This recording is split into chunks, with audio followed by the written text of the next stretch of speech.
রোজ রোজ একই খাবার খেতে না আর ভালো লাগছে না, তাই ভাবলাম কেননা আজ নতুন কিছু ট্রাই করা যাক। তো যেমন ভাবা তেমন কাজ, তো বানিয়ে ফেললাম চিকেন স্টু। তো কী করে বানালাম সেটাই তোমাদের সাথে শেয়ার করব। তো প্রথমে কড়াইটা গরম করে নেওয়ার পর তার মধ্যে দিয়ে দিলাম সাদা তেল।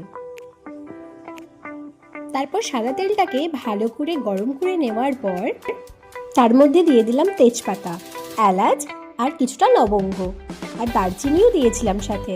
তো এটা একটু ভেজে নেওয়ার পর তার মধ্যে দিয়ে দিলাম পেঁয়াজ কুচি, রসুন কুচি আর লঙ্কা কুচি। তারপর এটাকে না অল্প একটু ভেজে নেওয়ার পর দিয়ে দেবো চিকেনগুলো। এবার চিকেনগুলোকে ওর সাথে ভালো করে মিশিয়ে নেওয়ার পর দিয়ে দেবো পরিমাণ মতো লবণ আর হলুদ। এটাকে একটু ভালো করে ভেজে নেওয়ার পর এর মধ্যে দিয়ে দেবো ধনেপাতা।